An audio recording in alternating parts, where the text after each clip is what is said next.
चूंकि उमेश जी ने माननीय मंत्री जी को ज़्यादा प्रश्न पूछ के परेशान कर दिया है, मैं बहुत सामान्य प्रश्न पूछ रहा हूं और मंत्री जी से अपेक्षा है कि इसका जवाब देंगे। नेताजी जी, क्षमा याचना के साथ आप भी यहाँ बैठते थे, वो मंत्री थे। अगर उस समय ये सब कर दिए होते तो ये स्थिति तो नहीं बनती वहाँ बैठने की। मगर आप इधर से उधर कैसे पहुंचे? राजेश भैया, आप इधर से उधर आप जा ही कब नहीं तक मंत्री बन रहे हो बता दीजिए। 2047 तक।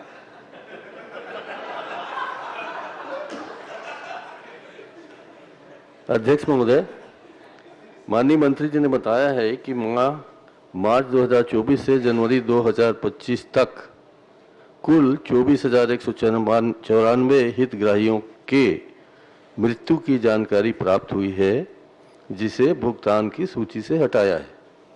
इसमें है क्वेश्चन में आपने उत्तर दिया, ज़्यादा परेशान मत हो। मुझे सिर्फ इतना बता दीजिए, किसी हितग्राही की मृत्यु हो गई, ये जानकारी शासन को कैसे मिलती है, कैसे प्राप्त होती है? बस। माननीय अध्यक्ष महोदय, माननीय नेता प्रतिपक्ष हैं, जो इसमें शासन द्वारा जो जानकारी कैसे प्राप्त होती है मृत्यु होने पे, तो इसके 2-3 विषय हैं। एक तो आंगनबाड़ी कार्यकर्ता के माध्यम से भी जानकारी लिया जाता है, पोर्टल एक है, पोर्टल के माध्यम से उसमें जानकारी प्राप्त करते हैं।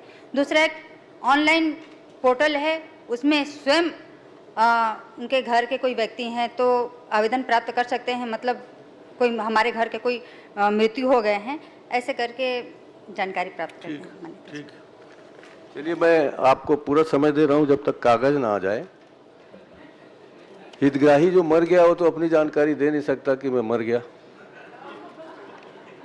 न उसके घर वाले जानकारी देंगे, क्योंकि 1,000 रुपया आप दे रहे हो प्रति माह।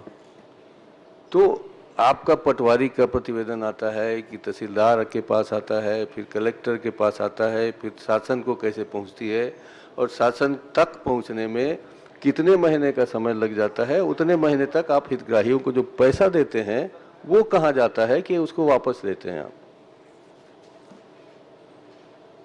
माननीय अध्यक्ष महोदय जी, ये कार्यकर्ता के माध्यम से जानकारी प्राप्त होती है, और क्योंकि जब हम पैसा हितग्राहियों के खाते में डीपीटी के माध्यम से देने वाले होते हैं, उससे पहले जांच होती है जिसमें कितनी मृत्यु दर आए हुए हैं, कितने का खाता लॉक हो गया है, मतलब कई प्रकार की समस्या हैं, तो ऐसे करके जानकारी प्राप्त होती है। माननीय अध्यक्ष। अध्यक्ष महोदय, बहुत सरल प्रश्न है, परेशान नहीं कर रहा हूं मैं। मृत्यु होने के कितने महीने बाद तक उसके मृत्यु की सूचना शासन तक पहुंचती है, इतना बता दीजिए। माननीय अध्यक्ष महोदय जी, क्योंकि 1 महीने का जो समय रहता है, हर दिन अगर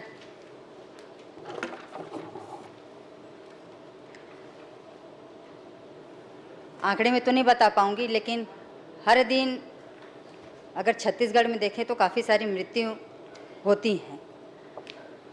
पर डे कुछ आवेदन आते हैं, और खासकर आंगनबाड़ी कार्यकर्ताओं को निर्देश दे दिए गए हैं कि जैसे ही कोई हितग्राही की मृत्यु होती है तो तत्काल अवगत कराएं, ताकि जो विभाग से जो पैसा जाता है वहाँ से उनका लॉक करके, खाता लॉक करके पैसा ना जाए, उसके लिए यही प्रावधान। बहुत अच्छा। चलिए दिलीप लहरिया जी, क्रमांक 10। महोदय जी, पूरक प्रश्न था महोदय जी। नहीं हो गया, बस 1 मिनट अध्यक्ष दिलीप जी, महोदय टाइम कम है। दिलीप जी पूछने जी, बैठिए आप।